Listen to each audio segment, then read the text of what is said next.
Oi, gente, mais um episódio do Pode Ficar Imune. Quem tá ouvindo, compartilha, curte, comenta, ativa o sininho para receber notificações. Tem o canal do YouTube, tem o Pode Ficar Imune, que tá em todas as plataformas de podcast. Então, a ideia é o quê? É levar assuntos relacionados à alergia, imunidade para todo mundo, trazer profissionais de saúde, pessoas que passam pelos sintomas de alergia, de imunidade, e assim a gente desenvolver temas baseados em estudo científico, em ciência, nada da nossa cabeça, né? Então, participa aí. Eu queria agradecer os patrocinadores, né? A Pousada do Conde, em Campos do Jordão, o Hotel Giprita, em Ubatuba, o Restaurante Frederico, em Campos do Jordão, tá? E a agência Pop-Up, que é a agência que cuida de todas as minhas mídias sociais e tá sempre aqui comigo, né? Nos meus sonhos aí. E hoje eu chamei uma colega aqui, amiga de Taubaté, né? É uma médica muito conhecida, todo mundo adora ela. E ela é especialista em sono, é uma ótima otorrino também, doutora Denise Alvarenga. Muito obrigada pela Se apresentação. Apresenta um pouquinho aí. Olá, gente, meu nome é Denise Alvarenga, eu sou otorrinolaringologista e também sou médica do sono. Eu tô nessa saga do sono já há 15 anos. Sou apaixonada pelo sono, fiz pós-graduação do sono na Associação Brasileira de Otorrino. Daí achei, é muito pouco, vou estudar mais. Daí fui para a Escola Paulista, fiz uma pós no Instituto do Sono, né?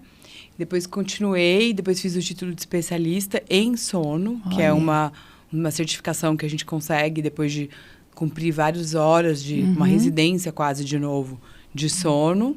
E tô aqui com a Carol e continuo os meus estudos. E ainda vou dar um follow-up nos estudos agora, né?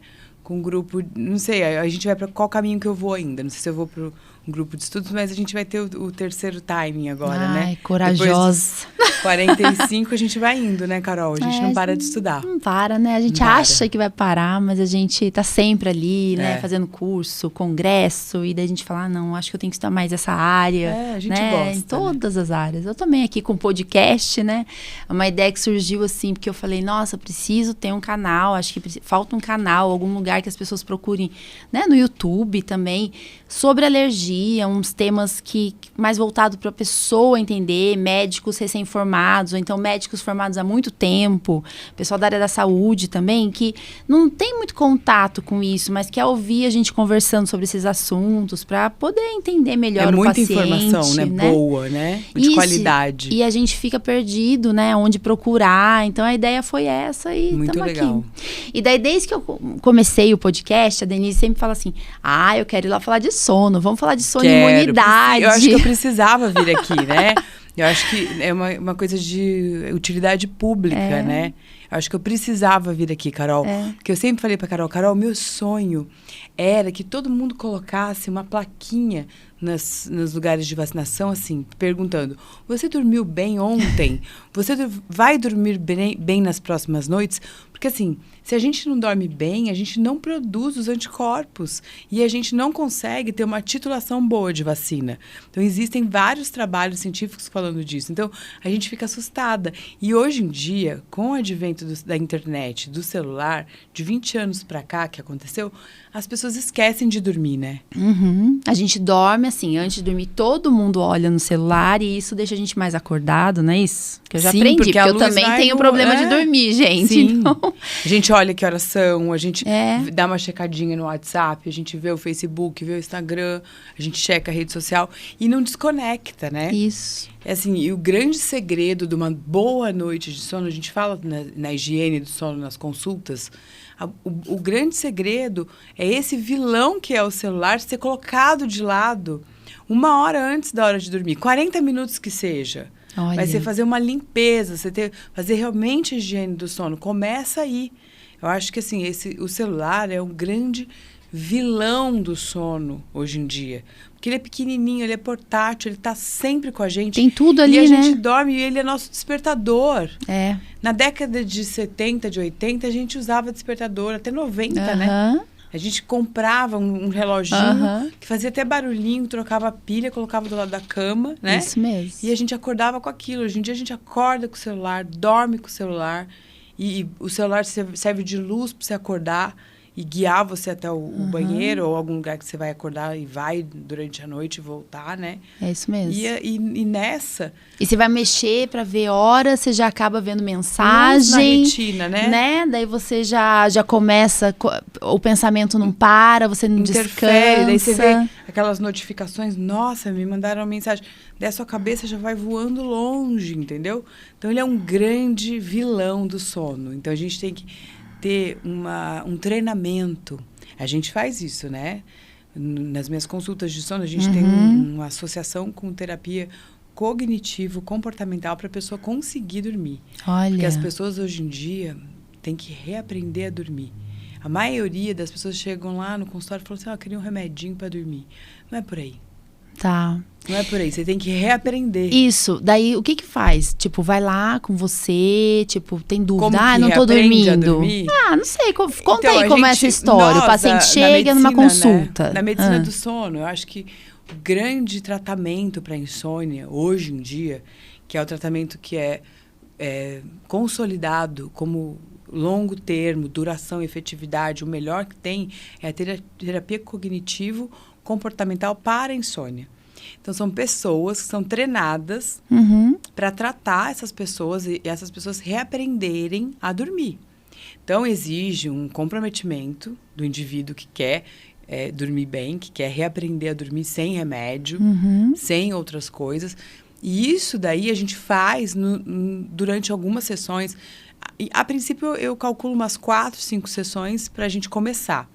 Daí você tem que preencher papéis, você tem que preencher questionários, conversar com essa profissional. A gente, como médica, começa esse tratamento, né? Olha. E a gente tem a parceria, porque você não consegue fazer tudo sozinha, de uma psicóloga do sono especialista em TCCI. Olha, que legal. Essa TCCI, a terapia cognitivo-comportamental para insônia. Então, ninguém vai perguntar se você tem trauma da sua infância, se você tem algum problema, se você acha que você... Entendeu? Não vai puxar a parte psicológica da coisa. É uma coisa mais prática, ligada à higiene do sono e algumas técnicas que a gente usa de restrição de tempo de cama, de diminuição da luz, de várias técnicas que a gente usa que a gente precisa desse comprometimento do paciente para a pessoa dormir melhor. Olha. E funciona... E é a legal. única coisa que tem efeito prolongado. Porque remédio, todos criam uma tolerância, uma dependência, todos têm efeito colateral.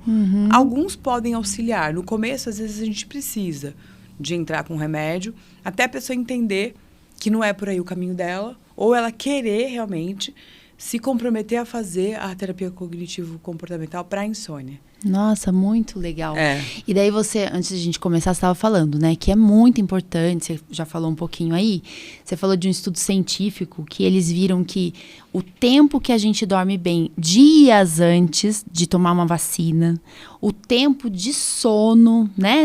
Fala disso um pouquinho aí. Explica aí, que a gente conversou na Achei sala, o máximo. Né? Não, os estudos do sono, que a relação do sono com a imunidade, eu acho que começa desde quando a gente é criança, né? A nossa mãe já fala, a menina tá doente, tá com a imunidade baixa, uma boa noite de sono vai resolver. Ai, tá triste, uma boa noite de sono. Uma boa noite de sono resolve mesmo muita coisa, né? Mas eu acho que são 2 fatores que são mais importantes que a ciência detectou de 10, 20 anos para cá, principalmente a migração das células T e B, que são os linfócitos T e B, que são responsáveis pela imunidade adquirida, né? Que é a resposta secundária da imunidade. Os linfócitos T São e B, células. são os que vão estimular a produção dos anticorpos. Então, é muito importante que eles tenham essa ação. Essa ação dos linfócitos, ela só é efetiva e realizada durante a noite. Então, já foi descoberto que eles não agem durante o dia. Até eles têm relação com o gene clock, que é o gene que está dentro da gente, que tem uma correlação com dia e noite, claro e escuro.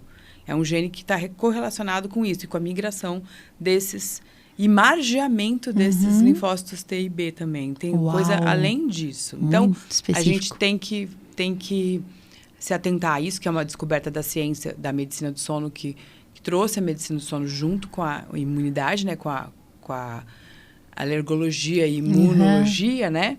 E a gente tem que abrir os olhos também para esses estudos que correlacionam tempo de sono em seres humanos, já tem ratos e também cachorros, tem estudos, e titulação de anticorpos após a vacina. Por exemplo, se a pessoa dorme de menos do que 6 horas, entre 6 e 7 horas e mais do que 7 horas. Foram estudados esses 3 grupos de pessoas na noite anterior à vacinação e na noite posterior. As pessoas que dormiram menos do que 6 horas chegaram a produzir até 50%, metade dos anticorpos que uma pessoa que dormiu mais produziu. Olha isso, gente. Então, a titulação de anticorpos chega a ser menor do que 50%. Então, é uma coisa muito alarmante. E o mais alarmante é que esses estudos foram replicados com várias vacinas. Tem de vacina de hepatite A, que foi um dos primeiros que foram realizados. Tem de influenza, desde a época do H1N1, que é a primeira mutação do vírus da influenza que aconteceu. E hoje em dia estão fazendo estudos até com Covid. Então, a gente tem que abrir os olhos para isso. Porque a ciência são dados que você consegue replicar e eles se tornam repetidos.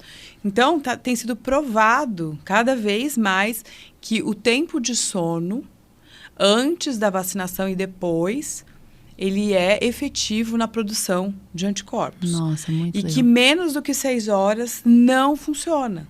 Olha isso. Então, assim, é sabido por vários estudos também que o mínimo que um ser humano tem que dormir é 6 horas e meia, né? O mínimo do mínimo. Existem dormidores curtos, pessoas que dormem muito pouco, extremos, que é menos de 1% da população. Então, a maioria tem que dormir esse horário. Existem pessoas que ficam bem com 5 horas, até com 6 horas, mas eles não são a maioria. E a grande maioria da população do mundo é entre 7 e 8 horas. Uau. Então, a gente tem que abrir os nossos olhos para ver essa correlação com a imunidade. E existem alguns estudos que não são tão assim mais robustos, mas que atentaram que você tem que dormir bem 3 dias antes da vacina. Então, você tem que 3 dias antes, você já tem que estar dormindo bem. No terceiro dia anterior, depois no segundo, depois no dia dormir bem. E depois até 3 dias depois. Então, assim, ainda tem isso. Tem que dormir bem durante uma semana para essa produção de anticorpos ser eficaz e você estar vacinado. Uau, então, né? Não basta tomar vacina, você tem que dormir bem antes e depois. E assim, que a gente vê, muita gente... Essa história do Covid, acho que foi o auê aí, né, em relação à vacina. E muita gente questionava, nossa, que absurdo, você tomou vacina e você não produziu anticorpo, lembra? Todo mundo correu, um monte de gente queria colher exame para ver se precisava, se a vacina tinha funcionado, tudo isso importa. E eu acho que é interessante isso, porque não é todo mundo que vai ter a mesma resposta de vacina, né? Então, a gente sabe, pneumo, por exemplo, que é uma vacina difícil de fazer produção de anticorpo. Pneumo 13, pneumo 23. Essas vacinas, que a gente encontra muito aí nossos pacientinhos com pneumococos, porque teve infecção de garganta, de ouvido, sinusite, pneumonia, tudo isso, né? Daí, quando você colhe a sorologia de alguns pacientes, você vê que, nossa, com 3 doses, teve gente que tá ótimo, mas tem paciente que com 3 doses, que é o normal que a criança recebe pelo SUS, não tá suficiente, ela teria que tomar mais uma dose. Então, assim, tem muito pra gente estudar, muito que já se sabe, né? Mas as pessoas têm que entender que nem todo mundo vai responder igual. Outra coisa, quando você fala, assim, de privação de sono, a gente estava até conversando antes, que quem trabalha à noite, né? Quem dá plantão, quem não dorme direito, todo mundo pode ter uma resposta menor à vacina quando dosa os anticorpos, né? E eu lembrei agora aqui, pensando, que o estudo da vacina da Coronavac, né? Que foi um estudo que todo mundo tirou muito sarro no começo, que falou assim, imagina, a vacina funcionou só para 50%, é muito pouco. Lembra disso? Lembro da eficácia. Daí, da eficácia, ficou um monte de meme na internet e tal. Só que foi feito só com um profissional de saúde. Então, assim, é uma questão pra gente pensar, né? Claro, tem vários outros fatores Será aí. que tava de plantão? Será que não dormiu na noite né? anterior? Porque a gente, mesmo não Tem estando muito de viés, plantão, né? a gente não dorme direito. A gente que é da área da saúde, né? Então, assim, são muitos viés, assim. Claro que tem alimentação, atividade física, um monte de fatores para melhorar a imunidade, né? Não é só o sono, né? O sono é muito importante. Mas eu acho que a gente tem que focar nesses fatores também quando a gente vai criticar as vacinas. Eu ensino muitos alunos, né? Que eu dou aula no segundo ano agora. E eu falo para eles, vamos ver como que são os estudos da vacina de hepatite B, que está há um tempão aqui, e a vacina do Covid, por exemplo, que é nova e todo mundo fala. Quantas pessoas foram estudadas na época que lançou a vacina de hepatite B? A gente não consegue achar esse trabalho direito, sabe? Então, assim, por quê? Porque na época não era nem tão questionado tudo isso, né? E agora a gente questiona tanto, né? Todo mundo questiona tanto tudo. A gente tem que tomar cuidado, né? Então é um alerta, assim, que eu gosto de fazer, porque a gente tem que tomar cuidado. Pra gente questionar uma coisa, a gente tem que saber muito sobre a coisa, né? Eu acho que eu posso questionar questões de otorrino e de sono. Eu acho que eu não posso questionar mais nada além disso. E assim, o quanto que também ainda faltam muitos trabalhos, a gente pensar na apneia, a gente pensar nas doenças do sono. Por exemplo, não basta você dormir o número de horas necessárias. Isso, a qualidade. A gente sabe que um ser humano precisa, em média, que eu falei aqui, de 7 a 8 horas de sono, né? Existem dormidores longos que precisam de 9, 10, 11 também. Olha. São pessoas que são menos também de 1% da população. Então, graças a Deus, não é a maioria. Porque imagina uma pessoa dessa trabalhar 12 horas por dia e ainda tem que dormir, né? 10 horas, imagina. Tem que comer, né? tem que tomar banho, não dá tempo. A pessoa precisa de 11 horas de noite por sono. E existem os dormidores curtos extremos também que precisam de menos horas de sono, né? E além disso, as pessoas têm que ter uma qualidade do sono. Então, se essa pessoa ronca, se essa pessoa tem apneia, se essa pessoa mexe as pernas muito à noite, ela pode ter falta de ferritina, ela pode ter outros problemas. Então, a gente tem que trazer os diagnósticos das doenças do sono para ver se esse sono, além da quantidade adequada, tem uma qualidade boa. Porque tem um monte de gente que dorme, acorda cansado, acorda sem ter o sono reparador, acorda com dores, dorme durante o dia, tem sonolência durante o dia. Isso são sintomas muito frequentes hoje em dia, tá? Homens acima de 30, 40 anos, 30% dos homens acima de 30, 40 anos têm apneia do sono. Olha. É uma doença muito prevalente. E é uma doença silenciosa. Porque às vezes a pessoa ronca, não está incomodando ninguém, a pessoa continua roncando, entendeu? Só na hora que incomoda que geralmente vai o marido e a mulher no consultório para procurar ajuda, né? Então, assim, muitas vezes a gente deixa isso meio escondido, né? Para baixo do tapete. E a gente tem que trazer isso. A insônia também é uma doença que tem várias causas, tem vários motivos. Muitas vezes a pessoa está com insônia e a pessoa está com baixa de ferro ou baixa de ferritina. E às vezes no exame de sangue a gente resolve isso. Tireoide também? Então, também altera, pode. Tireoide né? altera muito. Tireoide é a fadiga, né? Menopausa, climatério. Que a gente estava conversando. A gente está numa época dessa, né? Então, assim, são vários fatores TPM mesmo. também. Também. As meninas, antes de menstruar, às vezes têm alterações de sono relacionadas a hormônios. Então, às vezes, na TPM, a pessoa tem alteração de sono e depois que passa a TPM, ela não tem mais nada. Tá. No homem, na andropausa. Hoje em dia, com esses hormônios que as pessoas estão tomando para estética, para fins estéticos, também altera o sono. Olha, quanta coisa, Denise, é muita coisa, coisa, né? Muita coisa. Eu acho que você falou isso da qualidade do sono, do tempo do sono, né? Eu estava preocupada, a gente já falou um pouquinho do ronco, da apneia. Na minha área de alergia, eu vejo muita criança, né? E às vezes adulto também, que chega e eu pergunto, alguém está reclamando, está roncando, dorme de boca aberta, né? Que são sintomas que eu vejo muito relacionados à adenoide aumentada. Daí a gente vai pensar lá, será que não é alergia, né? Porque muitas vezes a gente pergunta para a pessoa, você tem rinite? A pessoa, não, ninguém nunca falou. Só que rinite é um diagnóstico clínico. É espirrar, dormir de boca aberta, roncar, coçar o nariz, né? O nariz ficar entupido, funga-funga. E essa rinite pode ser uma causa de aumentar a adenoide. Então, a gente tem bastante paciente em comum aí, sim, que a gente, às vezes, trata com o otorrino, faz cirurgia, às vezes de adenoide, mas não tratou a alergia. Daí ela manda lá pra gente pra resolver, né? Na prefeitura, a gente tem paciente assim. Tem, no consultório. E no consultório. E eu também, às vezes eu tenho paciente que tá fazendo imunoterapia, às vezes, mas o paciente não fez a cirurgia, porque ele às vezes tem um desvio de septo, que pode ser o motivo dele não tá dormindo bem, não tá respirando bem. Pode ter aumentado a adenoide, pode ter muita infecção de garganta, de ouvido também, consequência. Então, a gente tem um trabalho em conjunto que o alergista vai ver isso. E, às vezes, passa com o otorrino vê, opa, então vamos fazer a polissonografia. É isso que eu aprendi. Mas daí, você me falou que tem mais exames que pode ser realizado aí para investigar o sono, né? Sim. O que mais que faz? A gente faz polissonografia, a gente tem um teste de latências múltiplas para queixas de muita sonolência diurna, muitas vezes que não tem suspeita de apneia, alguma coisa assim, entendeu?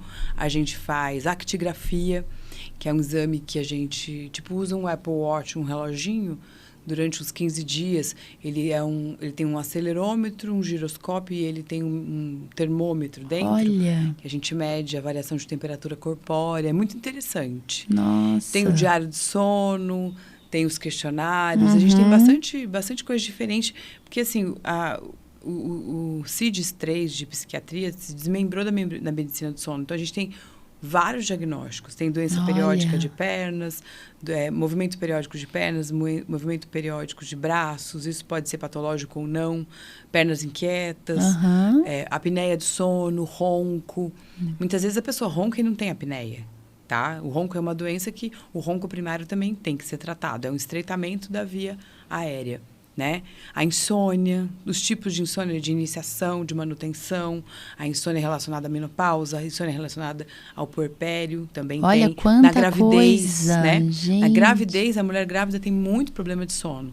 Muitas vezes, no primeiro trimestre, ela já começa com muito sono por causa do aumento da progesterona, né? Que dá muito sono. A placenta começa a produzir alguns hormônios que a mulher não tinha em maior quantidade. Então, a mulher dorme muito. E muitas vezes, no terceiro trimestre, esse sono vai todo embora e a mulher fica insone. Olha. Entendeu? Então, tem tratamento para tudo isso. Então, a medicina do sono, ela acompanha o ser humano desde criancinha até o idoso. E falar que o idoso dorme menos, né? Tem um mito, né? Que fala, porque eu vou ficar velho, eu durmo pouco. Geralmente, se você dormiu durante 7, 8 horas a vida inteira, quando você chega acima dos 60 anos, é normal você dormir meia hora menos. Olha. Não mais que isso. Se tiver muito menos do que isso, tem que procurar ajuda do médico do sono para ver o que está acontecendo. Você reduzir muito o tempo de sono não é normal. Que legal. Gente, eu não sabia de muita coisa, de verdade. Que legal, a gente aprende, né, Carol? Porque essa é a ideia, assim, às vezes você também não ouve muito... A gente se conhece, tudo, a gente sabe que, eu vou encaminhar para aquela especialidade que ela vai cuidar disso, mas a gente não estudou mais isso, né? Imagina, formada, é uma especialidade que é meio nova, na faculdade, né? não tem muito, né? A gente não tem isso na faculdade. Nossa, muito legal. Eu acho que a gente falou de tudo um pouquinho. Eu acho que é legal a gente falar um pouquinho daquela parte do burnout que você falou. Porque burnout está no nosso dia a dia aí. Fala aí um pouquinho disso. O burnout, a maioria dos casos de burnout hoje em dia, aquela jornalista, né, da Globo, que fez uma baita propaganda, ela teve uma privação crônica de sono, né? A gente sabe que você ter uma privação, você dormir menos horas do que você precisa, foi feito um trabalho em ratos e em cachorros, que levou a 3 ou 4 semanas, eles morreram. Morreram de infecção secundária, porque baixou a imunidade. Olha! Privando o animal do sono, né? Não pode ser feito em humanos esse trabalho, óbvio, por questões de ética. Mas a gente sabe que a privação crônica de sono leva a muitas doenças, né? E o burnout é uma que está aí hoje, que está acontecendo, porque o dia tem 24 horas e as pessoas... Tem um relógio que funciona mais do que 24 horas. A gente quer que o dia tenha 26, 27. E não rola, né?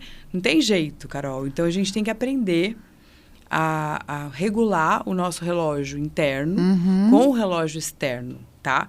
E a gente tem que aprender a ouvir mais o nosso corpo e a tentar entender. Olha, agora meu corpo está com a temperatura baixa, está com a temperatura alta, eu tenho que acelerar, eu tenho que desacelerar. E lembrar que quando o sol vai a esse ponto, depois das 18 horas, que a gente tem que começar a reduzir luz, a gente tem que reduzir telas, a gente tem que reduzir atividade física. Olha! Para poder dormir melhor. Porque o sono, além de ter menos luminosidade, uma das coisas mais importantes é o controlador da nossa temperatura corpórea, que é o hipotálamo, ele abaixa a temperatura. Então, diminui o cortisol depois das 18 horas. E às 18 horas é a hora que a nossa melatonina endógena começa a aumentar. Então, a nossa pineal começa a produzir melatonina das 18 horas. E o pico dessa melatonina é em torno de 1h30, 2 horas da manhã. Então, assim, não precisa tomar melatonina para dormir. A gente produz, desde que não tenha luz. Entendi. Entendeu? Então, e a melatonina, ela é inibida pela luz. Se você pega o celular aqui, põe aqui na cara, acabou a melatonina, não produz mais. Entendi. A pineal, ela é inibida pela luz. Então, eu acho que o grande conselho que eu deixo aqui para as pessoas começarem a prestar mais atenção é nesse celular, nessa luz à noite. É legal trocar as lâmpadas da casa por lâmpadas amarelas, colocar um abajurzinho mais fraquinho do lado da cama, entendeu? Entendi. Desacelerar à noite para poder dormir bem. A TV tem uma... Eu acho assim, se você coloca um programa numa distância de mais de 2, 3 metros do seu olho, a gente não precisa ser tão radical, que não seja um filme muito interessante, uma coisa que seja mais... Mas também não pode ser uma coisa de tiro, uma coisa agressiva. Tem que tomar cuidado com o conteúdo. Tá? Senão você fica lá, alerta, você põe né? um programa de fazer comida, uma coisa tranquila, que ninguém grita. Um documentário que dá sono. Isso é legal, isso vai te dar sono. Agora, você coloca um filme de ação super interessante, com tiro, não sei o que, seu coração vai disparar. Isso vai tirar o seu sono, entendeu? Então, desde criancinha pequenininha, a gente tem que tomar cuidado, até adulto, com conteúdo do que você está vendo. E o que estimula você, o que te desestimula, entendeu? Tá ótimo. Ai, adorei. Nossa, aprendi muito, de Legal, verdade. Carol, Gostei mesmo. Ó, gente, a gente vai ter que terminar, né? Eu agradeço. Você quer deixar um recadão, assim, para alguém aqui nessa... Eu vou deixar um recadão para todo mundo diminuir... Nessa aqui. Então, vamos diminuir as telas à noite, né? Vamos tentar desconectar das telas e vamos tentar desacelerar à noite, tá? Vamos tentar respeitar a temperatura do nosso corpo, vamos tentar desacelerar mesmo para poder dormir melhor.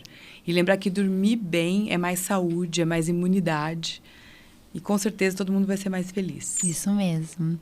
A doutora Denise tem um Instagram que é DRA, de doutora, né? Denise Alvarenga. Sou eu. E qual a clínica? Qual o nome da clínica? Sono. Otorrino Sono. A gente está lá na Rua Colômbia, perto do quartel. É lindo lá. Muito obrigada. Obrigada, Carol. Obrigada pela força, obrigada por acreditar, obrigada pelo por ter convite. vindo, né? Eu que agradeço. E eu acho que a gente vai, com certeza, ajudar muita gente aí que tá ouvindo, né? Porque vai melhorar a imunidade dormindo bem. Então, gente, obrigada. Até a próxima. Tchau.